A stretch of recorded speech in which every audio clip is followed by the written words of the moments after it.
ओली बालुवाटार आउनु अघि बालकोट पुगेका थिए अमेरिकी राजदूत नेकपा एमालेका अध्यक्ष केपी शर्मा ओली अहिले आफ्ना नेताहरूसित बालुवाटारमा प्रधानमन्त्री शेरबहादुर देउवासँग वार्ता गरिरहेका छन्। उनी देउवासँग भेटवार्ता गर्न अघि साँझ 6:30 बजेतिर बालुवाटार स्थित प्रधानमन्त्रीको निवासमा छिरेका हुन्। यसैबीच ओली बालुवाटार प्रस्थान गर्नु अघि उनलाई अमेरिकी राजदूत यान्डी बेरीले उनकै निवास बालकोट पुगेर भेटवार्ता गराएका छन्। ओलीका प्रेस संयोजक रामकृष्ण बजगाईका अनुसार अपराह्न 5:30 बजे अमेरिकी राजदूत बालकोट पुगेका थिए र उनीसँग छलफल लगत्तै एमाले अध्यक्ष ओली बालुवाटार प्रस्थान गरेका थिए। अमेरिकी राजदूतसँगको छलफल लगत्तै अध्यक्षज्यू बालुवाटार प्रस्थान गर्नुभएको हो। नेपाल खबरसँग उले भने देउबा ओली बालुवाटार वार्तामा ईश्वर पोखरेल र विष्णु पौडेल पनि। यसअघि गत माघमा पनि अमेरिकी राजदूत यान्डी बेरीले ओलीसँग भेट गरेका थिए। त्यति बेला ओलीले भनेका थिए, म त तयार छु, एमसीसीमा म नकारात्मक छैन, यसमा निर्णायक देउबा हुन्, तपाईँले देउबासँग कुरा गर्नुहोस्। यसबीच अमेरिकी राजदूत बेरीले प्रधानमन्त्री देउबासँग पनि भेटवार्ता गरिसकेका छन्। गत आइतबार प्रतिनिधि सभा बैठकमा एमसीसी सम्झौता सम्बन्धी प्रस्ताव पेश गर्न सफल भएका प्रधानमन्त्री देउबा अब त्यसलाई जुनसुकै हालतमा अनुमोदन गराउने प्रयासमा लागेका हुन्। अब आउनुहोस् अर्को समाचारतर्फ लागौँ। एकअर्कालाई सिद्धाउन अमेरिका कार्ड खेल्दै बालुवाटारबाट बाहिरियो ओलीको टोली। देउबासँग के कुराकानी भयो? आफ्नै मात्र चिन्ता छ। ओलीलाई आफैले अगाडि बढाएको र अनुमोदनका निम्ति अडान लिएको एमसीसी बारे अवस्था एमालेलाई अनिर्त बनाउनु वर्तमान राजनीतिक कोष सङ्कटमा पार्न सकिने ओलीको बुझाइले काम गरेको लुक्दैन।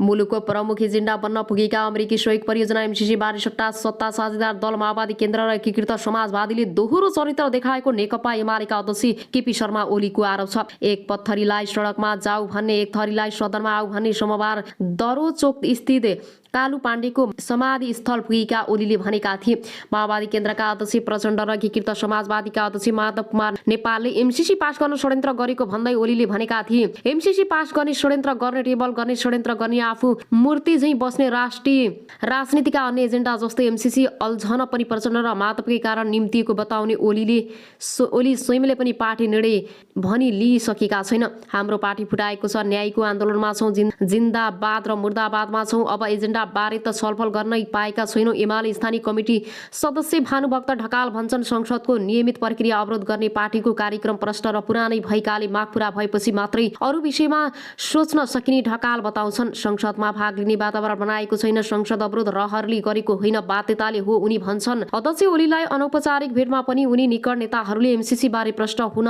सुझाव दिएका छन्। ओली भने त्यस्ता सुझावमा मौन रहने गरेको एक नेता सुझाउँछन्।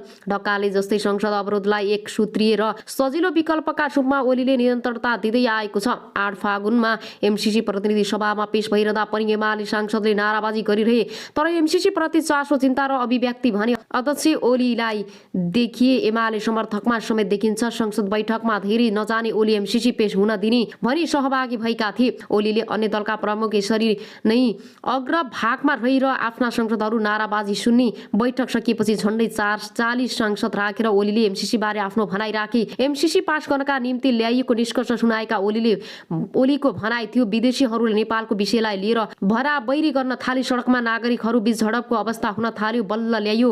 दुई जना सभामुख फेरिदा पनि एमसीसी रोकेर राखेकै कारण समस्या बढेको ओलीले बताएका थिए। तर फेरि पनि ओलीले एमसीसी बारे पार्टी निर्णय लिन आवश्यक ठानेनन्। जबकि राष्ट्रिय बहसको एजेन्डा बनेको एमसीसी बारे प्रश्न निर्णय र अडान लिएर एमाले उभिनुपर्ने दबाब पनि उनी निकट नेताहरूले लगातार बढाइरहेका छन्। दर्शक बिन आउनुहोस् अब अर्को समाचारतर्फ लागौँ।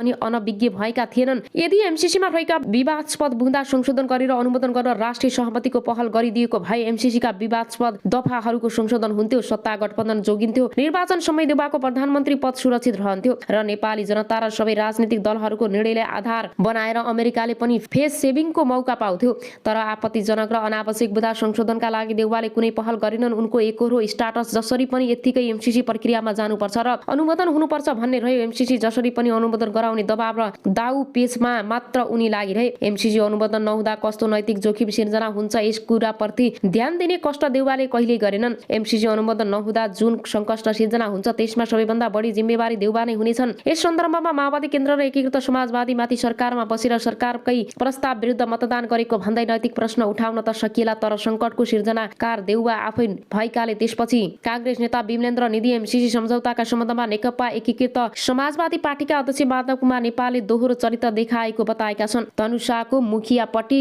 मुसर्निया गाउँपालिका 2 को बेलबिहेमा निर्माण हुने भ्यूटार स्थलको निरीक्षण गर्न पुगेका नेता निधिले आफू समेत सहभागी रहेको छलफलमा अध्यक्ष नेपालले एमसीसी सम्झौता संसदबाट अनुमोदन गर्न सहमति जनाएको दावी गरेका छन्। एमसीसी सम्झौता संसदबाट अनुमोदन गराउने सवालमा नेपालजीले सहमति जनाएकै हुन्। बरु उनले पहिलो ओली नेतृत्वको सरकार ढालौं अनि मिलेर एमसीसी अनुमोदन गरौं भनेका थिए। निधिले भने आम नेपालीलाई एमसीसी बारे जानकारी नभएकाले भ्रम पर्न गएको निधिको भनाइ छ। एमसीसी ऋण नभई अनुमोदन भएकाले देशमाथि कुनै व्यय भार नपर्ने उनले दावी गरे। गाउँ समाजमा हुने खाले नहुनेलाई सहयोग वा चन्दा दिए जस्तै अमेरिकाले हामीलाई दिएको अनुदान हो, यसबाट मुलुकलाई लाभ नै हुने हो उनले भने। मुलुकमा यसअघि पनि धेरै मित्र राष्ट्रले अनेकौं पटक अनुदान सहयोग दिएको उल्लेख गर्दै उनले केही राजनीतिक दलहरूको दोहोरो चरित्र देखाएका कारण आम नेपालीमा भ्रम पर्न गएको बताएका छन्। एमसीसी सम्झौता हुँदा देशका सबै दलका नेता कार्यकर्ताहरूले दीपावली मनाए। अहिले संसदबाट अनुमोदन गर्ने बेला केही दलले दोहोरो चरित्र देखाएका छन्। यो दोहोरो चरित्र जनताले बुझिसकेका छन् उनले भने। अब आउनुस् अर्को समाचारतर्फ लागौं।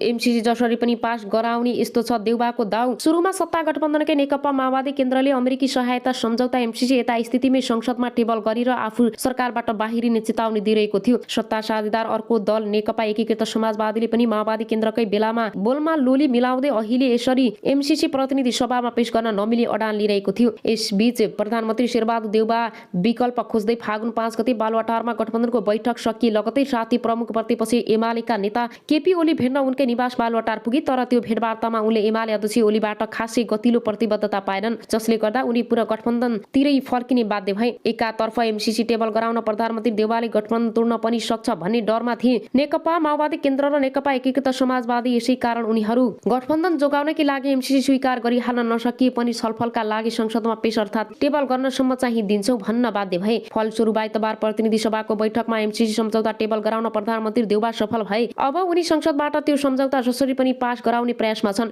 तर फेरि सत्ता गठबन्धनकै दल 2 नेकपा माओवादी केन्द्र र नेकपा एकीकृत समाजवादीले एमसीसी टेबल हुनासाथ आफूहरू अझै एमसीसीको विपक्षमा रहेको प्रतिक्रिया दिएका छन्। यसले गर्दा एमसीसी सम्झौता निर्णयार्थ संसदमा पेश हुँदा उनीहरूका सांसदले विपक्षमा मतदान पनि गर्न सक्ने संकेत देखिएको छ। यस्तो अवस्थामा प्रधानमन्त्री देउबाले एमसीसी कसरी पास गराउलान्? हाल संसद कायम संसदको संख्या 2072 हो। संविधानको धारा 94 अनुसार संसदीय संसदका कुनै पनि सदस्यको बैठकमा सम्पूर्ण सदस्य संख्याको 1/4 जनाएको उपस्थिति भए मात्र कुनै प्रश्न वा प्रस्ताव निर्णयका लागि प्रस्तुत गर्न पाइन्छ। यसकारण आधारमा 2072 को 1/4 59 हुन्छ। उनी यसको साधारण बहुमत 34 हुन्छ। यति जना संसदले पछिमा मतदान दिने भए एमसीसी अनुमोदन हुन्छ। हाल संसदमा कायम संसद संख्या मध्ये प्रमुख प्रतिपक्षी एमालेका 77, सत्तारूढ कांग्रेसका 62 र एकीकृत समाजवादीका 14 जना, समाजवादी पार्टीका 20, महन्त ठाकुर नेतृत्वको लोकतान्त्रिक समाजवादीका 12, राष्ट्रिय जनमोर्चा, नेपाल मजदुर किसान पार्टी र राप्रपा 1 जना सांसद छन्। ती मध्ये अहिले भने जस्तै नेकपा माओवादी केन्द्र र नेकपा एकीकृत समाजवादीका सांसद विपक्षीमा उभिए भने प्रधानमन्त्री देउबालाई एमसीसी अनुमोदन गराउन कठिन हुन्छ। तर उनी जसरी भए पनि अनुमोदन गराउने मुडमा छन्। बालुवाटार स्रोतका अनुसार प्रधानमन्त्री देउबाले एमसीसी पासका लागि बहुमत पुर्याउने गृह कार्य थालिसकेका छन्। माधव कुमार नेपाल सहित 14 सांसदलाई आफूले गरेको कारबाही बमोजिम सभामुखले सांसद पदमा बर्खास्त नगरेको भन्दै प्रमुख प्रतिपक्षी एमाले फदौदेखि निरन्तर संसदमा नाराबाजी र अवरोध गरिरहेको छ र अझै उसले आफ्नो माग पूरा नभएसम्म अवरोध गराउने जारी राख्ने बताएको छ। यस आधारमा एमाले पनि एमसीसीका पक्षमा मत हाल्ने सम्भावना कम देखिन्छ। तर आफ्नै सरकारले 2.5 वर्षसँग संसद सचिवालयमा दर्ता गरेको प्रस्ताव विपक्षमा एमाले मत नदिने भन्ने विश्वासमा प्रधानमन्त्री देउबा देखिएका छन्। सके एमाले संसद एमसीसीका पक्षमै मतदान गर्छन्, नत्र कम्तीमा तटस्थ बस्छन् भन्ने अनुमोदन प्रधानमन्त्री देउबाको छ। यस्तो अवस्थामा प्रधानमन्त्री देउबा जनता समाजवादी पार्टी, जसपा र लोकतान्त्रिक समाजवादी पार्टीको साथ लिने दाउमा छन्। एमसीसीका सन्दर्भमा जसपा अध्यक्ष उपेन्द्र यादव अहिलेसम्मकै मौन देखिएका छन् भने संसदीय परिषद अध्यक्ष डाक्टर बाबुराम भट्टराई त एमसीसीका पक्षमा खुलेरै लागेका छन्। कम्तीमा भट्टराई पक्षका 12 सांसद रहेको दावी गरेको छ। एकतर्फ आफ्नै मन्त्री परिषदका मन्त्रीले सरकारको प्रस्तावमा विपक्षी मतदान गरी प्रधानमन्त्री देउबाले मन्त्री पदबाट हटाइदिने चेतावनी दिन सक्छन्।